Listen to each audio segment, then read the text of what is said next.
Varel had lived for 300 years, and in all that time, he had never seen the Galactic Council fall silent.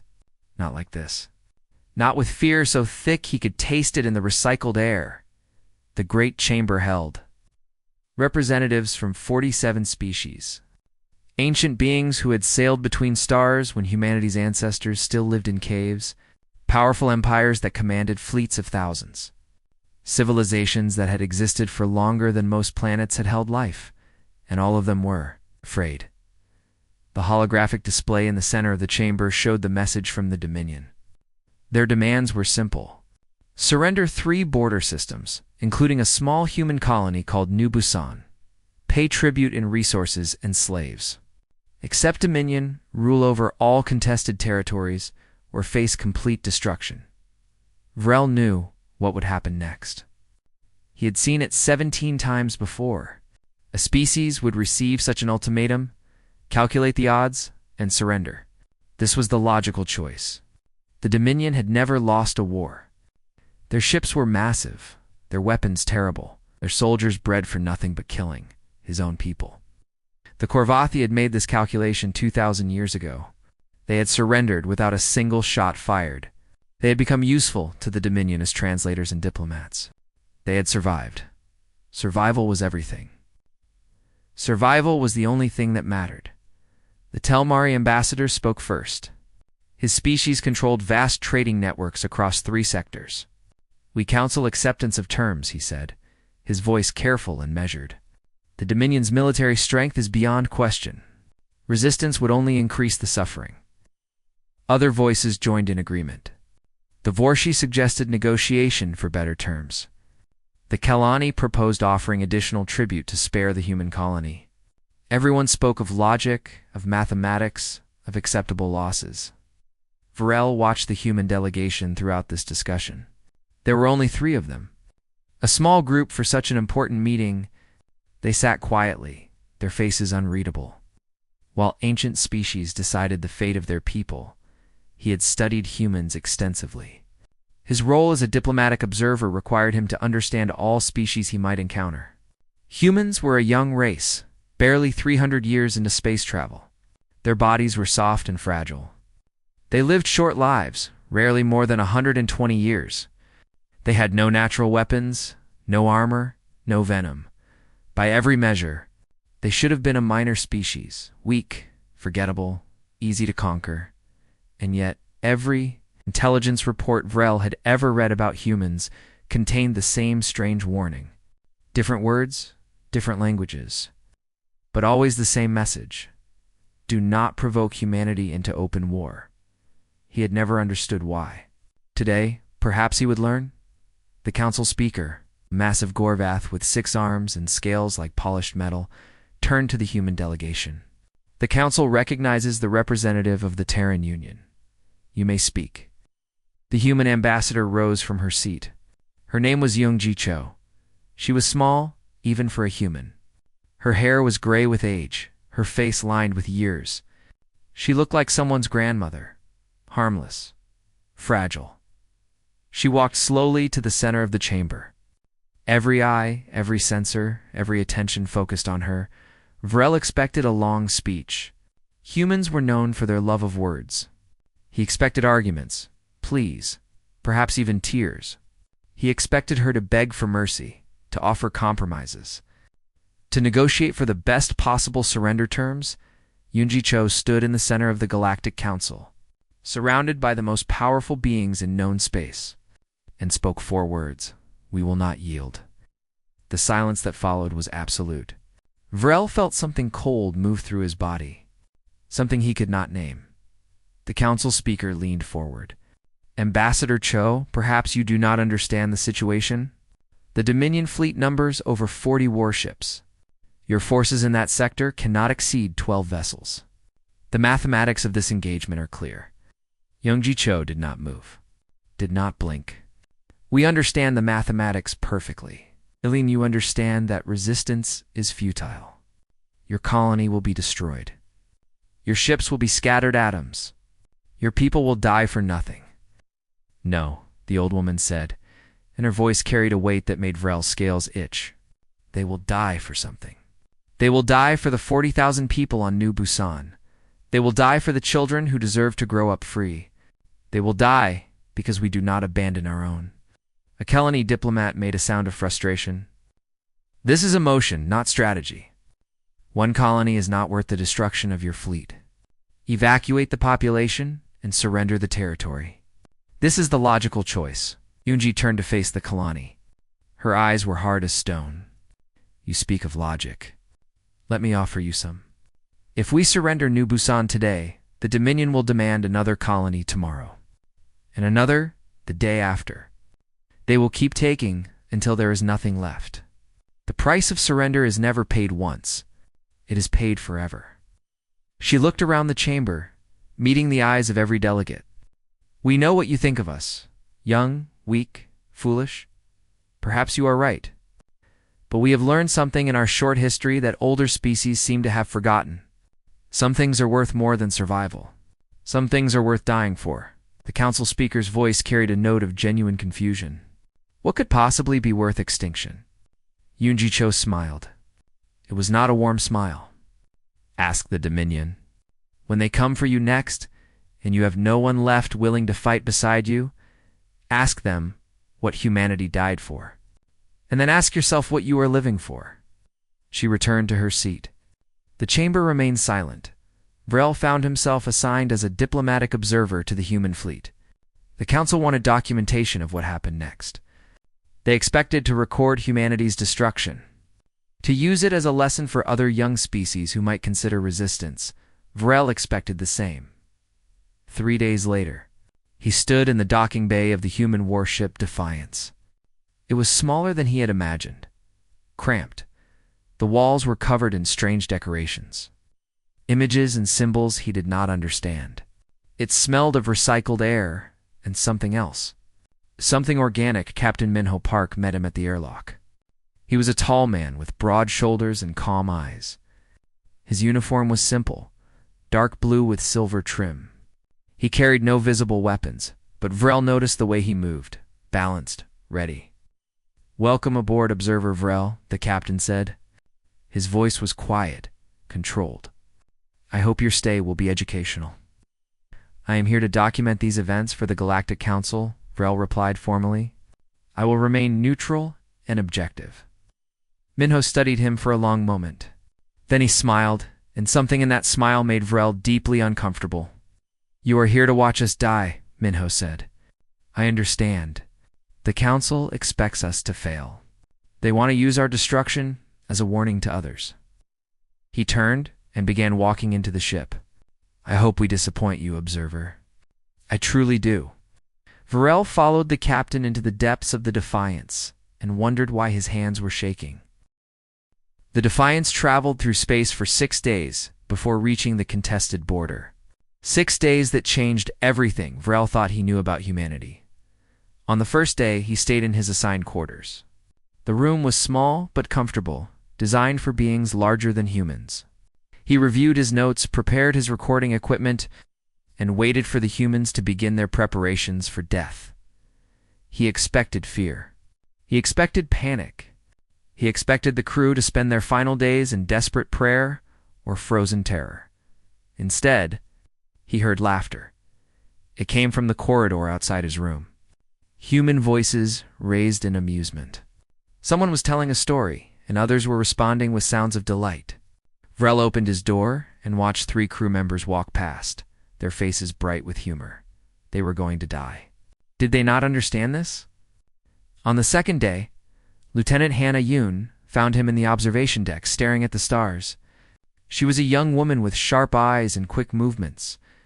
Her role on the ship was tactical officer, responsible for weapons and combat strategy. You look confused, she said, sitting down beside him. Most aliens do when they first come aboard a human ship. Vrel did not know how to respond. Your people face almost certain death. Yet you laugh. You tell jokes. You behave as if nothing is wrong. Hannah considered this. What should we do instead? Sit in darkness and weep? Spend our final days in misery? She shook her head. We know what is coming. We have accepted it. That acceptance gives us freedom. We can choose how to spend whatever time remains. Why choose joy? Why not anger or despair? Because joy is ours, Hannah said simply. The Dominion can take our lives. They cannot take our laughter. They cannot take our memories. They cannot take the love we have for each other. She smiled at him. Would you like to join us for dinner?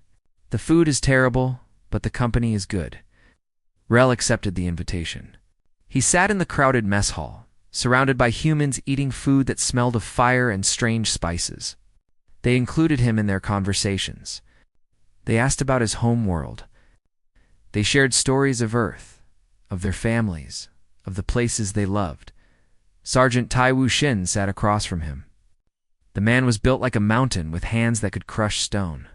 He led the Marine Squad, the soldiers who would board enemy ships and fight hand to hand. Of everyone on the Defiance, he should have been the most afraid. Instead, he ate his meal calmly and spoke of his childhood in a city called Busan, not New Busan. The colony they were going to protect, but the original city on Earth. Built beside a great ocean. My grandmother lived there, Taiwu said. She survived a war when she was young. Lost everything. Her home, her family, her future, but she rebuilt. She married, had children, watched her grandchildren grow. He looked at Vrel with steady eyes. She taught me that humans are not defined by what happens to us. We are defined by what we choose to do next. And you choose to die for strangers, Vrel said. For people on a colony you have never visited, they are not strangers, Taiwu replied. They are human. That makes them family. Vrel did not understand. His people, the Korvathi, valued family as well. But they would never sacrifice themselves for distant relatives they had never met. Survival was more important. Survival was always more important. On the fourth day, young ensign, Doyan Kung, showed Vrel the ship's archive of human history. Doyan was barely 22 years old, with a bright smile and eager eyes. He operated the ship's communication systems, sending and receiving messages across the vast darkness of space. I wanted you to see this, Doyan said, activating a display screen, so you can understand us better. The images that followed were difficult to watch. Humans fighting other humans. Cities burning. Bodies lying in streets. Weapons of terrible power, capable of destroying entire nations. The history of humanity was written in blood and fire. We are not a peaceful species, Dojan admitted. We have done terrible things to each other.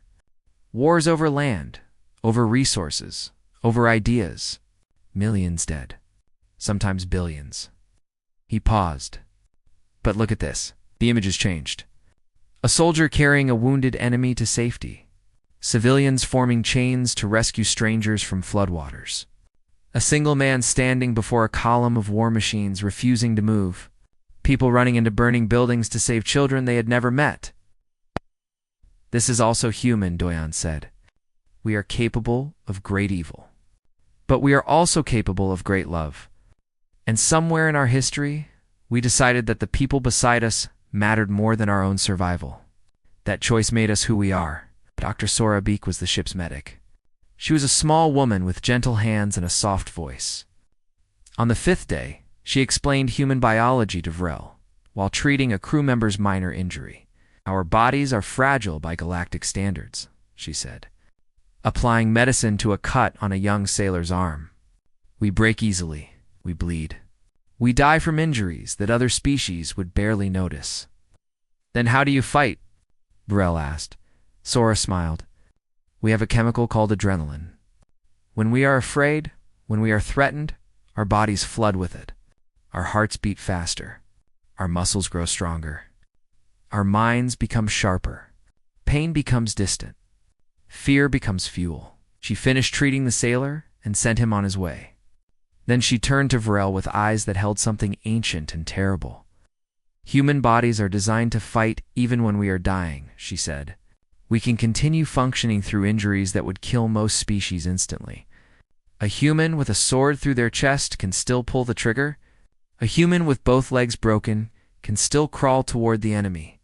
Our bodies refuse to give up even when our minds know that death is certain. Vrel felt a chill move through him. That sounds like madness. Perhaps it is, Sora agreed. But it is our madness. And it has kept us alive through countless threats. Predators that were faster and stronger. Diseases that should have wiped us out. Other humans who tried to destroy us. She began organizing her medical supplies. The universe has been trying to kill humanity since we first climbed down from the trees. It has not succeeded yet. On the sixth day, the message arrived. Vrel was on the bridge when the communication came through. Captain Minho read it with a calm expression that did not change, though his hands tightened slightly on the armrest of his chair. The Dominion fleet has arrived at New Busan, he announced. 42 warships. They have surrounded the colony and are demanding immediate surrender. The bridge crew received this news in silence. No gasps, no cries of despair. Just steady eyes and ready hands. Hannah looked up from her tactical station. Our fleet? 12 ships, Minho replied, including us. The mathematics were clear. The humans were outnumbered almost 4-1. Their ships were smaller, their weapons weaker. By every logical calculation, they had no chance of victory. Doyon spoke quietly. Captain, New Busan is responding to the Dominion demands. They are asking for our position. Minho stood. He looked around the bridge at his crew. These people who had laughed and shared meals and told stories of home. These people who knew they were going to die. Tell them we are coming, he said. Tell them to hold on. Vrel watched the crew spring into action. No hesitation, no doubt. Just purpose. And for the first time, he began to understand why ancient species warned against provoking humanity into war. The human fleet gathered at the edge of the New Busan system like wolves circling in the dark. 12 ships against 42. David against Goliath, as the humans said. A reference Vrel did not fully understand, though he gathered it meant someone small, facing something impossibly large. He stood on the bridge of the Defiance and watched the tactical display. The Dominion fleet was a wall of red icons, massive and terrible. The human ships were small blue dots, fragile and few. Captain Minho called his senior officers to the briefing room. Vrel was permitted to observe, though he was asked not to speak. He sat in the corner and watched the humans prepare for their final battle. He expected desperation. He expected frantic planning, wild ideas, arguments about how to escape the trap they had walked into willingly instead. He witnessed calm. Minho stood at the head of the table, his hands clasped behind his back. His face was peaceful, almost serene, like a man who had accepted something difficult and found peace in that acceptance. The enemy outnumbers us significantly, he said. His voice was steady. Their ships are larger and better armed. Their shields are stronger. Their crews are more numerous. He paused. None of this matters. Lieutenant Hannah Yoon pulled up tactical projections. Their formation is standard Dominion doctrine. Defensive shell around the command ships, with attack groups ready to engage any approaching force. They expect us to either retreat or attempt a fighting withdrawal. They do not expect us to attack, Sergeant Tae-woo added. He was studying the enemy positions with focused attention. Their formation has weaknesses. Here and here. He pointed to gaps in the defensive shell. They assume no one would be foolish enough to exploit them, because exploiting them would require flying directly into their heaviest fire, Hannah said. Yes, Tae-woo smiled. It was not a pleasant smile. They assume no one would do that. Vrel felt compelled to speak despite his instructions. That assumption seems reasonable. Attacking those positions would be suicide. The humans turned to look at him. Their expressions were strange. Not angry? Not afraid? Almost amused, Observer Vrel Minho said gently. You are about to learn something important about humanity. Something the Dominion does not yet understand. What is that? We do not calculate acceptable losses the way other species do. We do not retreat when the odds turn against us. We do not surrender because the enemy is stronger. Minho's eyes were calm and clear. When humans decide something is worth fighting for, we commit everything. Every ship. Every life. Every last breath.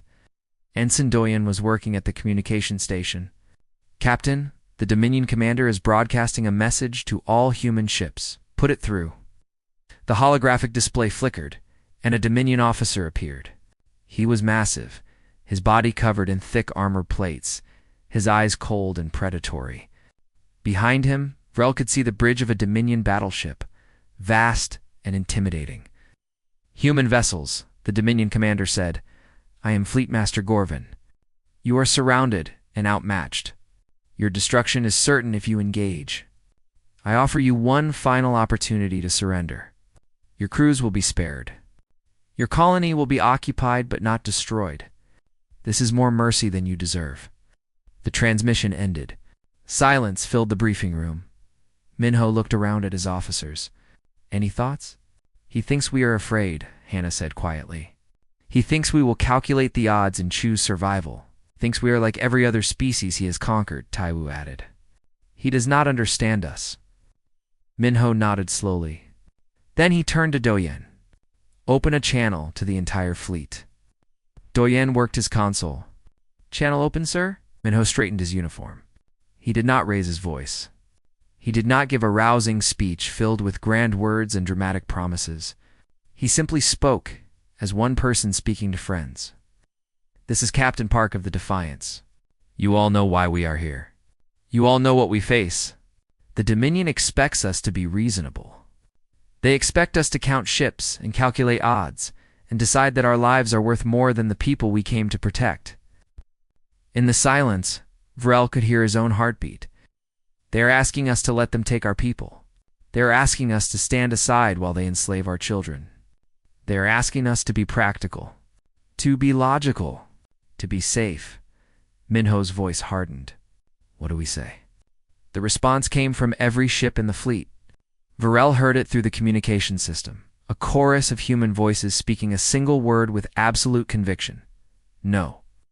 The sound of it made Vrel's scales stand on end.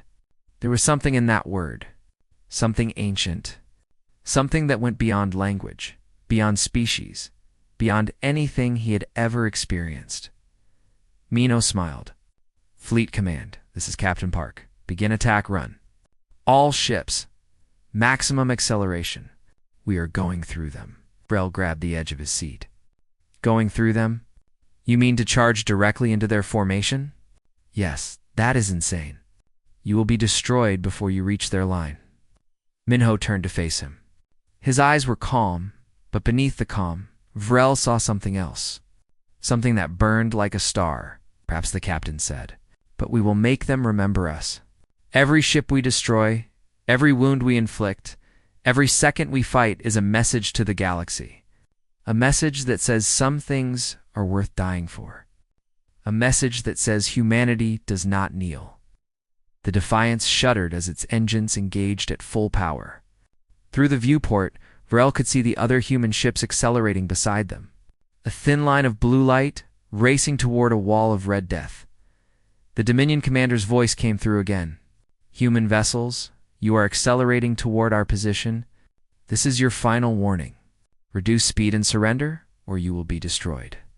Minho did not respond. He simply stood on his bridge, watching the enemy grow larger in the display. His hands clasped behind his back. Fleetmaster Gorvin's voice carried a note of confusion. "You are not slowing down. You are not retreating. This is not logical. What are you doing?"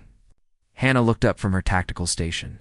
"Weapons range in 2 minutes, Captain," acknowledged. Minho finally opened a channel to the Dominion flagship. "Fleetmaster Gorvin, you asked what we are doing? Let me explain." He stepped forward, and his voice carried across the void of space to every ship in both fleets. "We are coming for you. Not because we think we will win. Not because we have calculated favorable odds. We are coming because there are 40,000 people on that colony who are counting on us. Children who deserve to grow up free. Families who deserve to see tomorrow. People who trusted us to protect them." His voice dropped lower. "You have conquered many species, Fleetmaster. You have crushed civilizations that were ancient when humanity still lived in caves. And every one of them surrendered when the mathematics told them they could not win." Minho smiled, and there was something terrible in that smile. "We are not them. We do not surrender. We do not retreat. We do not bow. You can destroy every ship in this fleet.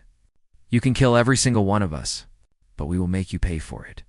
We will burn your ships and break your fleet and show the entire galaxy that humanity does not go quietly into the dark." He straightened. "Now stop talking and fight us. We are done waiting." The channel closed. Varel realized he had stopped breathing. The human fleet did not slow down. They did not change course. They did not attempt any clever maneuvers or tactical retreats. They simply charged forward into the guns of an enemy for times their number, screaming toward death with their weapons armed and their hearts unbroken. And in that moment, Varel finally understood why the stars trembled when humanity went to war. The universe exploded into fire. Varel had seen recordings of space battles before. Clean, distant images captured by observation drones. Ships moving in careful formations, exchanging fire in organized patterns. Retreating when losses became unacceptable. This was nothing like that. The human fleet hit the Dominion line like a fist through glass. The Defiant shook with impacts that threw Varel against his restraints. Warning alarms screamed. Emergency lights painted the bridge in red. Through the viewport, he could see stars replaced by the flash of weapons fire, explosions blooming like flowers in the void. Lieutenant Hannah worked her console with bleeding hands. A piece of debris had struck her station, cutting her forehead, but she had not paused even to wipe the blood from her eyes. Her voice remained steady as she called out targeting solutions. "Enemy cruiser bearing 047, firing main batteries." The Defiance's weapons spoke in thunder. Varel felt the ship vibrate with each shot. On the tactical display, he watched a Dominion cruiser's shields flicker and fail under concentrated fire. The ship broke apart in a silent explosion. Target destroyed. Hannah shouted. New contact? Bearing the ship, lurched violently. Somewhere deep in the hull, metal screamed. "Hull breach on Deck 7, someone reported. "Damage control teams responding." Captain Minho stood in the center of the chaos like a rock in a storm. His voice never rose above a calm instruction. "Helm, bring us about. Present our port batteries to that destroyer. Lieutenant Yoon, concentrate fire on their engine section." Rel watched the crew perform their duties with mechanical precision. No panic, no hesitation. Just focused professional execution of their training. They had accepted death. That acceptance freed them to work without fear. Through the viewport, he saw another human ship, the Vigilant, take a direct hit to its reactor core. The explosion was bright enough to leave spots in Vrel's vision. 300 humans, dead in an instant. No one on the Defiance paused. No one screamed or wept. They simply kept fighting. The Dominion commander had expected the human charge to break against his defensive line. He had expected the smaller ships to realize their mistake and attempt to retreat. He had prepared to chase down fleeing vessels and destroy them at his leisure. Instead, the humans punched through his formation and kept going. Sergeant Tai Wu led a boarding team onto a Dominion heavy cruiser. Rel watched the footage later, recorded by helmet cameras. The images would stay with him forever. The Dominion soldiers were larger than humans. Their bodies were covered in natural armor. They had been bred for combat over thousands of generations. A single Dominion warrior could kill an unarmored human with one blow. It did not matter. The human Marines advanced into gunfire without hesitation. They stepped over their fallen comrades and kept moving. When their weapons ran empty, they drew knives. When their knives broke, they used their hands. Taiwu himself took 3 wounds in the first minute of combat. A round through his shoulder, a blade across his ribs. Burns from an energy weapon that melted through his armor. He did not stop. He did not slow down. He led his squad through corridors filled with enemy soldiers, leaving Dominion bodies in his wake. The footage showed a moment that Vrel would never forget. A young human Marine, barely old enough to be called an adult, took a blast that should have killed her instantly. Instead, she stumbled forward, raised her weapon with arms that should not have been able to move, and fired her last rounds into the Dominion officer who had shot her. They fell together. Human and alien, surrounded by the dead, on the bridge of the Defiance. The battle continued. "The Valor is gone," Doyon reported, his voice cracking for the first time. Direct hit from the enemy flagship. No survivors. Captain Minho closed his eyes for just a moment. When he opened them, his face was stone. Continue firing. Do not let their sacrifice be wasted. The human fleet was dying. 4 ships destroyed, then 6, then 8. The void was filled with wreckage and bodies, and the expanding clouds of atmosphere from shattered hulls. But the Dominion was dying too. 15 of their ships had fallen, some destroyed by concentrated human fire, some rammed by crippled human vessels in final acts of defiance, some boarded and captured by human marines who refused to stop fighting until their hearts stopped beating. Fleetmaster Gorvin watched from his flagship with growing disbelief. This was not how battles worked. This was not how conquered species behaved. When the mathematics turned against them, civilized beings surrendered. They calculated acceptable losses and preserved what remained. These humans calculated nothing. They surrendered nothing. They simply kept coming. One human destroyer, its engines destroyed and its weapons failing, used its last power to accelerate directly into a Dominion battleship. The collision killed everyone on both vessels. The human captain's final transmission was 2 words. Worth it. Another human ship, the Relentless, positioned itself between the Dominion flagship and a damaged transport carrying wounded. The Relentless took 17 direct hits. Its hull was torn apart. Its crew was dying. It did not move.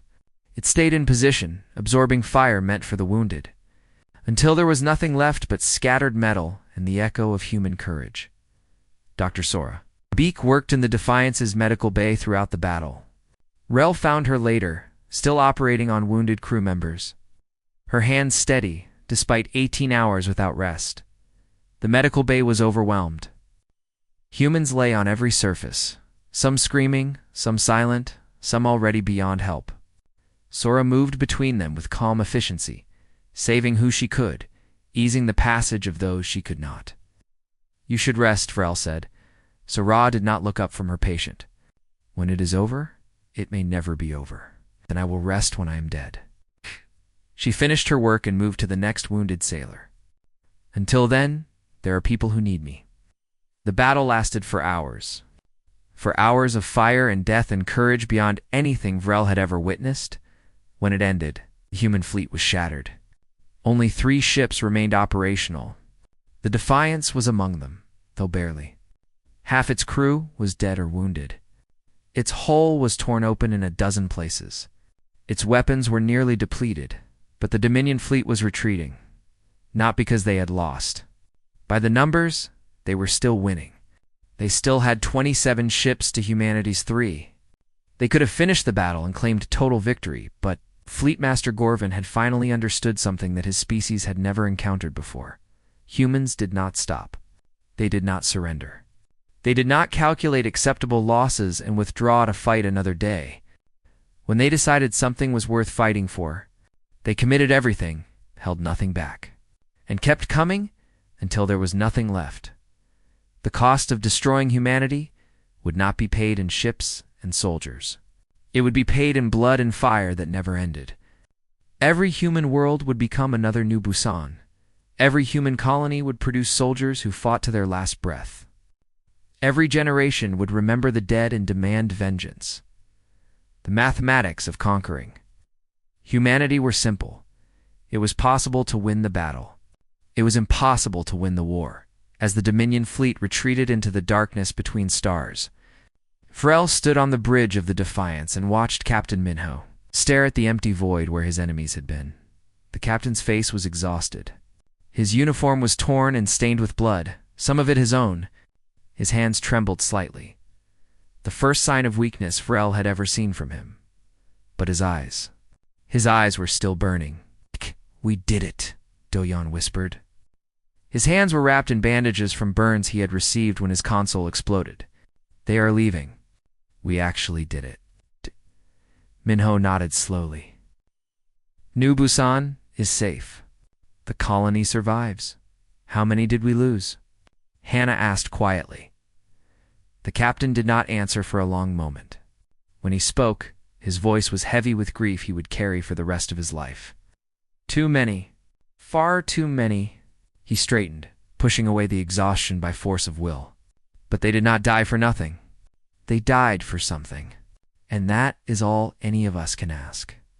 Varel looked at the humans around him.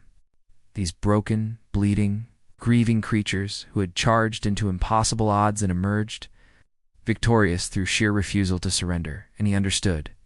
Finally, why the ancient empires whispered about them in fear. The Defiance limped toward New Busan.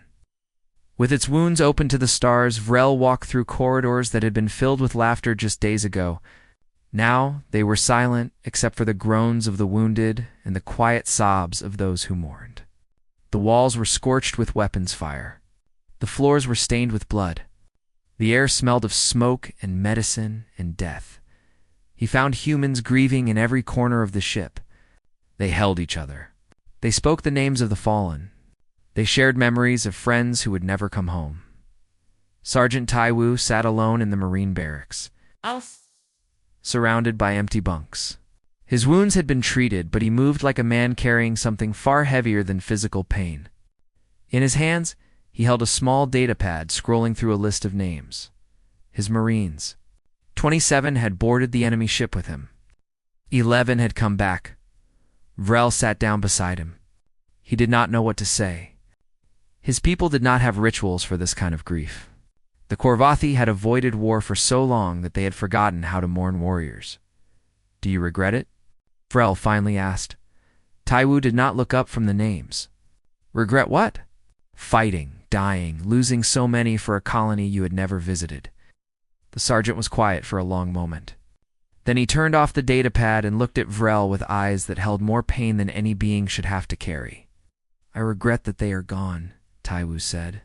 I regret that I could not bring them all home. I will carry their names for the rest of my life, and I will honor them by living in a way that makes their sacrifice meaningful. He paused. But regret the fight itself? No, never. Those people on New Busan needed us. My Marines died protecting them. That is exactly what we signed up for. In the medical bay, Dr. Sorabik had finally stopped working. She sat in a corner, her hands still covered in the blood of her patients, her eyes staring at nothing. Exhaustion had claimed her at last. Vrel found a blanket and draped it over her shoulders. She stirred slightly but did not wake. He looked around the bay. So many wounded. So many who would carry scars for the rest of their lives. And yet, when he looked at their faces, he saw something that surprised him. Peace. They had fought. They had bled. They had watched their friends die. And somehow, they had found peace in that sacrifice. Not happiness, not joy, but something deeper. A sense of purpose fulfilled. A knowledge that their suffering had meaning. Vrel had never felt anything like that in his 300 years of life. Ensign Doyon was in the communication center, monitoring transmissions from New Busan. His burned hands were wrapped in thick bandages. But he insisted on working. Listen, he said when Vrel approached. Just listen. He played a recording. A message from the colony. Children's voices. Dozens of them, maybe hundreds. They were singing. The words were in a human language Vrel did not understand, but the meaning was clear. Gratitude. Joy. Love. Thank you, a young voice said at the end. Thank you for saving us. We will never forget what you did. We will never forget the people who died for us. When we grow up, we will tell our children about the heroes who came when we needed them. Doyen wiped his eyes with the back of his bandaged hand. That is why he said, that is why we fight. That is why we die. So children can sing. Captain Minho found Vrel in the observation deck, staring at New Busan. The planet glowed soft blue against the black void. Beautiful and fragile and alive. 40,000 people. Safe, because 12 ships and their crews had decided they were worth dying for. You have your report now, Minho said, standing beside him. You have seen what we are capable of. Ow. Vrel turned to face the captain. The man looked older than he had a week ago. The battle had taken something from him. But beneath the exhaustion, Vrel saw the same fire that had burned in Minho's eyes when he ordered the charge. "I do not know how to write this report," Vrel admitted. "I was sent to document your destruction. Instead, I witnessed something I have no words for." "Try." Vrel looked back at the planet. At the stars? At the wreckage of human ships still floating in the void, monuments to courage and sacrifice. "My people have survived for 10,000 years, he said slowly. "We have outlived empires. We have watched civilizations rise and fall. We have endured because we learned to surrender, to bend, to accommodate those who were stronger." He paused. "I thought that was wisdom. I thought survival was the highest achievement a species could reach. But watching your people die for strangers they had never met, I am no longer certain." Minho waited in silence. "You lost so much today," Vrel continued. 9 ships. Thousands of lives. Families that will never be whole again. By any rational measure, the cost was too high. You should have retreated. You should have evacuated the colony and preserved your strength for another day. Perhaps, and yet... Vrel's voice caught. "And yet those children are singing. Those families are celebrating. Those people will grow old and have children of their own, and they will live in freedom because you decided they were worth more than rational calculation." He turned to face Minho directly. "I have been alive for 300 years. My species has existed for 10,000, and in all that time, we have never done anything worth singing about. We have survived. But I am not certain we have ever truly lived." The captain was quiet for a long moment. Then he spoke, his voice gentle. "Observer Vrel, I am going to tell you something that humans learned a long time ago. Something we had to discover through blood and fire and more suffering than any species should have to endure." He looked at New Busan glowing in the void. "Survival is not enough. A life without meaning, without connection, without something worth dying for, is not really life at all. It is just existence. The Korvathi have existed for 10,000 years. But have you lived? Have you loved? Have you held something so precious that you would burn down the stars to protect it?" Vrel did not answer. He did not have an answer. "We are going to die," Minho continued. "All of us. Humans, Korvathi, Dominion, every species in the galaxy. Nothing lasts forever. The only question that matters is what we do with the time we have, what we choose to fight for, what we choose to love." He put a hand on Vrel's shoulder. It was a human gesture, unfamiliar, but strangely comforting. "Today, my people chose to fight for 40,000 strangers. Some of us died, but the ones who survived, and the ones who watched, and the ones who will hear this story, they all learned something important. They learned that there are things worth more than survival, and that knowledge, that understanding, will make us stronger than any empire." Vrel returned to the Galactic Council 3 weeks later. He stood before the assembled delegates. Ancient beings who had expected to record humanity's extinction, and delivered his report. He spoke for 2 hours. He described the battle. He described the courage. He described humans who fought with broken bodies, who died with smiles on their faces, who threw themselves into fire because children they had never met deserved to grow up free. When he finished, the chamber was silent. "My recommendation," Vrel said, "is this: do not mistake humanity's kindness for weakness. Do not assume their short lives make them cautious. Do not believe that their soft bodies make them fragile.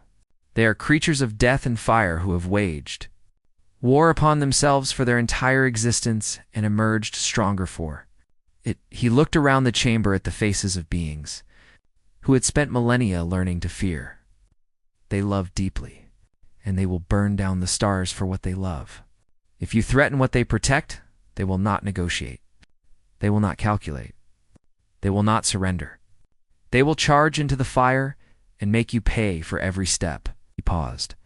"This is why the old empires whisper about them. This is why the ancient ones avoid their space.